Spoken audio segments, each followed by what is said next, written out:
சொல்வார். அணிலை வெள்ளரிப்பதுதான் இவர்களுடைய நோக்கம் என்றால் பார் லைசன்ஸ் பட்டியல் வாங்கிக் கொண்டு இந்த சுமந்திரன் நல்ல பிள்ளையார் போன்ற இந்த புல்லுரிகளால் சஜித்தினுடைய தேர்தல் விண்ணப்பத்தில் எதுவும் இல்லை. ஆனால் இங்கே சுமந்திரன் தான் அது சமர்த்தி என்று சொல்கிறார். தமிழ் தேசிய பசுமை இயக்கத்தின் தலைவரும் இன்றைய நிகழ்வின் தலைவருமாகிய திரு அங்கன் அவர்களே, தமிழ் தேசிய பொதுக்கட்டமைப்பின் சார்பில் தமிழரின் கோரிக்கைகளை நிலைநிறுத்துவதற்காக மீண்டும் இறந்து போவதற்காக வேட்பாளராக களமிறங்கி இருக்கின்ற பாக்கிய செல்வம் அரியணையின் அவர்களே, என் முன்னால் அமர்ந்திருக்கின்ற பெரியோர்களே, சகோதர சகோதரிகளே, எல்லோருக்கும் முதற்கண் என்னுடைய மாலை வணக்கத்தை சமர்ப்பிக்கிறேன்.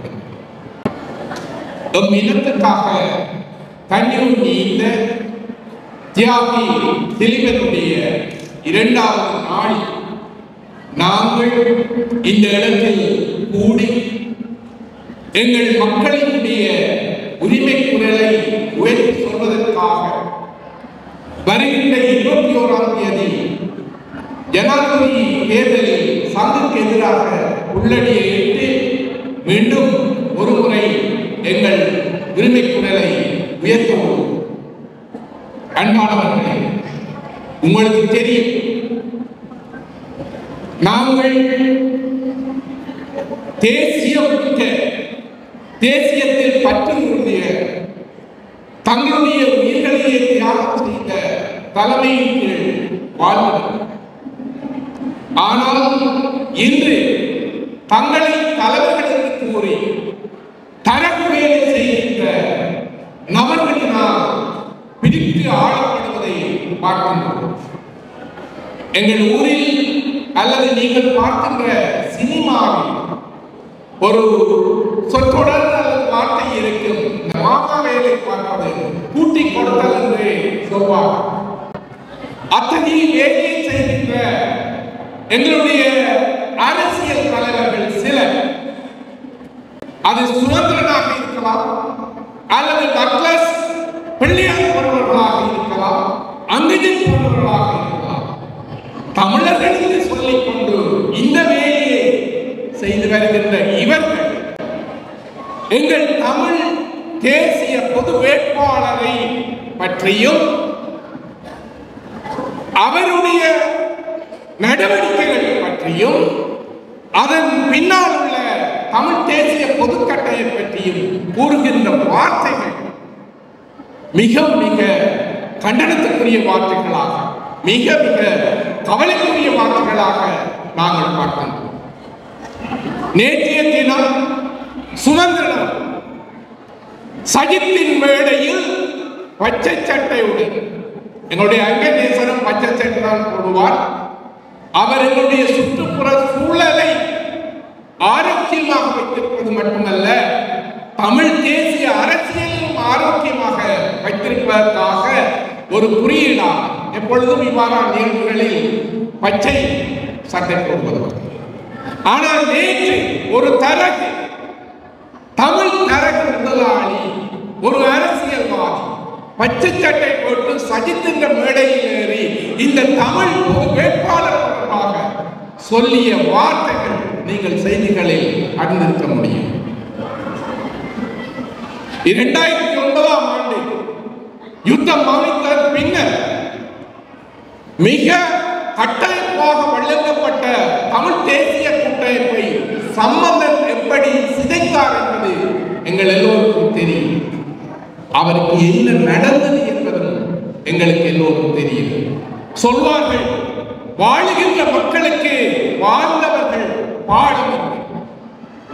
எங்களுடைய பெருந்தலைவராக தமிழ் மக்களால் கருதப்பட்ட ஒரு சம்பந்தன் அவர்களுடைய கிரியில் ஒரு சில தனிகளை கூட காண முடியாத வகையில் அவருடைய நடவடிக்கைகள் அமைந்தது நிச்சயமாக சுமந்திரனுக்கு ஒரு பாடமாக இருக்க வேண்டும்.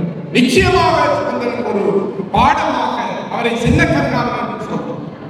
அவருக்கு ஒரு பாடமாக இருக்கும்.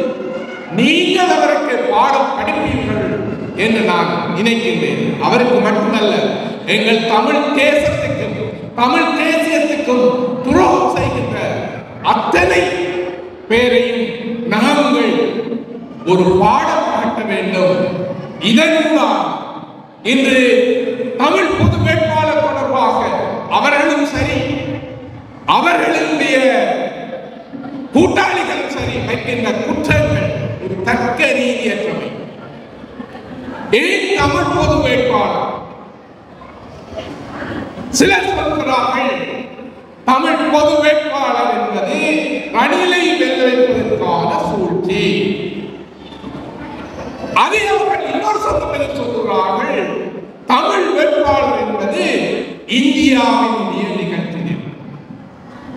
எப்படி பாருங்கள், இந்தியாவினுடைய நிகழ்ச்சிகள் என்று சொல்றார்கள், ரணிலை வெல்ல வைப்பதற்கு சொல்றார்கள், இந்தியாவினுடைய விருப்பம் சஜித் வருவதென்று சொல்கிறார்கள்.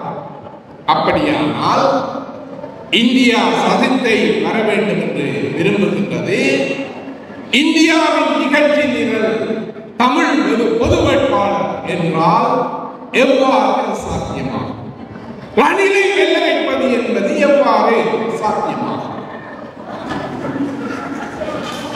அவ்வப்பொழுது அவர்கள் வாயில் வந்ததை சொல்வதற்காக எங்கள் தமிழ் தேசிய பொது வேட்பாளருக்கு எதிராக, தேசம் ஒன்றிணைவதற்கு எதிராக அவர்கள் இந்த தரகு வேலைகள், அவர்கள் சார்பாக இந்த தரகு வேலைகள் பார்த்துக் கொண்டிருப்பார்கள். நாங்கள் இந்த தமிழ் தேசிய பொதுக்கட்டமைப்பை சேர்ந்தவர்கள் ரணிலை வெல்ல வைப்பதுதான் இவர்களுடைய நோக்கம் என்றால், பார் லைசன்ஸ் பெட்டிகளை வாங்கிக் கொண்டு ரணிலுக்கு வாக்கு போட சொல்லி இப்படி பரிந்துரைகள் செய்யலாமே? ஏன் தமிழ் பொது வேட்பாளர்களை நிறுத்தி அவருக்கு வாக்குகளை போட வேண்டும் என்று பரப்புரை செய்ய வேண்டும்? நிச்சயமாக எங்கள் மக்களை ஒரு தேசமாக ஒன்று திரட்ட வேண்டிய தேவை தமிழ் இனத்துக்கு, ஈழத் தமிழ் இனத்துக்கு இருக்கின்றது. தெளிவாக வழங்கப்பட வேண்டும் என்று எங்கள் மக்கள் பல்வேறு வகையில் பிரித்தாளப்படுகின்றார்கள். யோசித்து பாருங்கள், இன்று தமிழ் பகுதிகளில் யாழ்ப்பாணத்தில் இருக்கலாம், மண்ணியில் இருக்கலாம், மட்டக்களப்பில் இருக்கலாம், கிழக்கு மாவட்டத்தில் வேறு பிரதேசங்களில் இருக்கலாம், இந்த தென்னிலங்கை வேட்பாளர்கள் பாரிய அளவில் மண்டபங்களை அமைத்து மக்களை கூட்டிக் கொண்டு வந்து, அங்கே சொன்னது போல பணத்தை கொடுத்து மக்களில் ஏற்றி வந்து பிரியாணி கொடுத்து அல்லது அதற்கு மேலே சிலருக்கு மதுபானம் கொடுத்து இப்படியாக கொண்டு வந்து கூட்டங்களை நடத்துகின்றார்கள் என்றால் எவ்வாறு தமிழ் மக்களை கையாளக்கூடிய வகையில் சிங்கள தரப்புகள் வந்துவிட்டது என்பது இது யாராலே இந்த சுமந்திரன் மற்ற பிள்ளையார் போன்ற இந்த புல்லுரிகளால் ஏற்படுத்தப்படுகிறது. அதை நாங்கள் தெளிவாக புரிந்துகொள்கிறோம். இவ்வாறு பிரித்து பிரித்து பிரித்து எங்களை பலவீனமாக்கி, எங்கள் நிலங்களை அபகரித்து, எங்கள் பண்பாடுகளை சிதைத்து, எங்கள் வணக்க தலங்களை ஆக்கிரமித்து இன்று எல்லா இடமும் சிங்கள பௌத்த பேரினவாதம் இருப்பதை நாங்கள் பார்க்கிறோம். இப்பொழுது ஜனாதிபதியாக வந்தால் தீர்வு தருவார்கள் என்று முழங்குகின்றார்கள். ரணிலும் முழங்குகின்றார், சஜித்தும் முழங்குகின்றார், அனுராக் முழங்குகின்றார். நல்லாட்சி காலத்தில் புதிய அரசியல் அமைப்பை ஏற்படுத்துவதாக நாடகமாடிய ரணில் அதே புதிய அரசியல் அமைப்பு கொண்டுவர முயற்சிக்கப்பட்ட பொழுது இப்பொழுது இருக்கின்ற 13க்கு மேலாக எதுவும் கொடுக்க நான் அனுமதிக்க மாட்டேன் என்று அதே ஆட்சியில் இருந்து சொன்னவர் சஜித் எவ்வாறு ஏஆர்பி ஆட்சியில் இருந்து 13வது இருந்த மாகாண சபைகளை இந்திய ஒப்பந்தத்தை பிரேமதாசா ரணதீர பிரேமதாசா சைதனுடைய அப்பா எதிர்த்தார். அதே போல அவரால் மாகாண சபைகளுக்கு வழங்கப்பட்ட அதிகாரங்கள் பறித்தெடுக்கப்பட்டது. அதே போன்ற ஒரு நிலையில் இன்று சஜித் இருக்கின்றார் என்பதை நாங்கள் தெளிவாக விளங்குகிறோம். சஜித்தினுடைய தேர்தல் விஞ்ஞாபனத்தில் எதுவும் இல்லை. ஆனால் இங்கே சுமந்திரன் தான் அது சமர்த்தி என்று சொல்கிறார். நல்லாட்சி காலத்தில் நடிப்புடன் கூடிக்கொள்ளாவிய பொழுது ஏக்கியராட்சி ஒற்றையாட்சியில் சமர்ச்சி அது என்று வியாக்கியானம் சொன்ன சுமந்திரன் இன்று சஜித்தினுடைய விஞ்ஞாபனம் தேர்தல் விஞ்ஞாபனத்தில் சமர்த்தி இருக்கின்றதா? இந்த காலம் போனவுடன் அடுத்த இன்னொரு வருகின்ற பொழுது அதில் புதிர் ஒன்று சொல்ல வருவார் சுமந்திரன். விடாதீங்கோ, அது உங்களுடைய இருந்தால் எங்கள் இனம் இன்னும் அழியக்கூடிய ஒரு நிலைமைக்கு தள்ளப்படும். இந்த அனுரகுமாரத்தை சொன்னாங்க. இப்பொழுது அவர் ஒரு தேசியவாதி, உண்மையான தேசியவாதி காட்டிக்கொண்டாலும் இவர் கட்சியில் இருந்த பொழுது இவருடைய கட்சி தான் எங்களுக்கு எதிரான பல செயற்பாடுகளை செய்தது, வடக்கு கிழக்கை பிரித்தது. அதுக்கு மேலாக அவர்கள் இந்தியாவுக்கு எதிரான ஒரு கொள்கை என்பது இங்கே இருக்கக்கூடிய தமிழ் மக்களுக்கு எதிரான ஒரு கொள்கையின் மறுவடிவமாக அவர்கள் செய்தார். இப்படியானவர்கள் தான் பதவிக்கு வந்தால் தமிழ் மக்களுக்கு அள்ளி கொடுப்போம் சொல்கிறார்கள். நம்பலாமா? நாங்கள் கடந்த கால வரலாறுகளை பார்க்க வேண்டாமா? இவ்வாறே சொல்லி சொல்லி எங்களுடைய தமிழ் தலைவர்கள் தரகு வேலை பார்த்து எங்களுக்கு பெற்றுத் தந்தது என்ன? எதுவுமே இல்லை. அவர்கள் பெற்றுக்கொண்டது என்ன? நிறையவே பெட்டிகள் அது இது என்று நிறையவே பெற்றுக் கொண்டார்கள், சலுகைகளை பெற்றுக் கொண்டார்கள். இதுதான் நடக்கின்றது, இப்பொழுதும் நடக்கின்றது, நடந்தது இப்பொழுதும் நடக்கும்.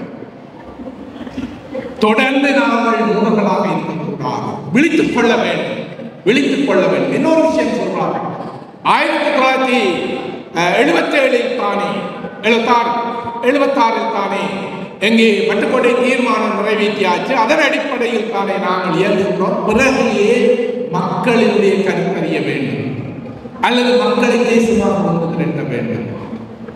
அன்பானவர்களை ஒன்றை புரிந்து கொள்ளுங்கள். இப்படியானவர்கள் எங்களுடைய எங்களுடைய பிரிவினைகளை ஏற்படுத்துவதன் காரணமாக, எங்களுடைய கருத்துக்களை சிதைப்பதன் காரணமாக, எங்களுடைய தலைவராக சென்று எங்களுக்கு எதிரான கருத்துக்களை சொல்வதன் காரணமாக நாங்கள் மீண்டும் மீண்டும் உணர்ந்து கூற வேண்டிய தேவை ஒன்று இருக்கின்றது. உங்களுக்கு தெரியும், எங்களுடைய கிராமப்புறங்களில் குளங்கள் தூர்வாரும். ஒவ்வொரு ஆண்டும் அல்லது 2 ஆண்டுகளுக்கு ஒரு முறையாதல் குளத்து நீரை பெருக்குவதற்காக மழைக்கு முன்னதாக தூர்வாரும்.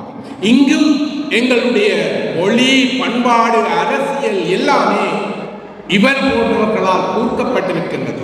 நாங்கள் தூர்வார வேண்டும், அடிக்கடி தூர்வார வேண்டும். தூர்வாரினால் தான் எங்களுடைய தமிழ் தேசம் ஒன்றுபடும், தமிழ் மக்கள் ஒன்றுபடுவார்கள். ஒன்றை புரிந்து கொள்ள வேண்டும், எந்த சந்தர்ப்பத்திலும் எங்களுடைய நியாயங்களை, கோரிக்கைகளை, எங்களுடைய உரிமைகளை தீர்மானிப்பது எங்களுடைய பலம். அது யுத்த காலத்தில் ஆயுத பலம், ஆயுத உத்திகள் பலமாக இருக்கலாம். ஆனால் இன்று இருக்கக்கூடிய ஜனநாயக சூழலில் எங்களுடைய பலம் என்பது மக்களின் பலம், மக்களின் பலம், மக்களின் திரட்சி. ஒரு கொள்கையின் கீழ் அந்த உரிமைக்காக போராடுகின்ற, உரிமைக்காக குரல் எடுக்க அத்தனை மக்களும் ஒரு கொள்கையின் கீழ் திடமாக ஒன்றாக ஒரு பாதையில் பயணிப்பது என்பதுதான் மக்களின் பலம். அது எப்படி நாங்கள் காட்டுவது? இது போன்ற வடிவங்களில் தான் காட்ட முடியும். எனவே அன்பானவர்களே, எங்கள் தேசம் ஒன்று திரள வேண்டும், எங்கள் மக்களின் பலம் ஒன்று திரள வேண்டும். எதிர்காலத்தில் எங்களுடைய கோரிக்கைகள் வென்றெடுக்கப்பட வேண்டும். நிச்சயமாக நாங்கள் தனியொருவருக்கு, தனியொரு வேட்பாளர்களுக்கு வாக்கு சேர்த்து கொடுப்பதனூடாக எதுவுமே அடைய முடியாது. நாங்கள் பலமாக, ஒன்றாக, ஒரு தேசமாக திரண்டு நிற்பதனூடாகத்தான் நிச்சயமாக எங்கள் கோரிக்கைகளை வென்றெடுக்க முடியும். எனவே அன்பானவர்களே, நீங்கள் மட்டுமல்ல, தலைவர் கூறியது போல நீங்கள் மட்டுமல்ல, உங்களை சார்ந்தவர்கள், உங்கள் உறவினர்கள், உங்கள் நண்பர்கள், உங்களுடன் தொழில் புரிபவர்கள், உங்களுடன் ஊடாடுபவர்கள் எல்லோரிடமும் இந்த கருத்தை நீங்கள் கொண்டு சென்று வருகின்ற 21ஆம் தேதி ஜனவரி தேர்தலில் தனியே சங்குக்கு எதிராக ஒரு புள்ளடியை புல்லடி மட்டும் போடுங்கள், சங்குக்கு எதிராக போடுங்கள். நிச்சயமாக இங்கே இந்த நிகழ்ச்சி தொடங்கக்கு முன்னம் இறுதியாக அந்த வாத்தியத்தில் இசைத்தது போல சங்கே முழங்கு, சங்கே முழங்கு, சங்கு முழங்கு என்று கூறி நிறைவு செய்கிறேன்.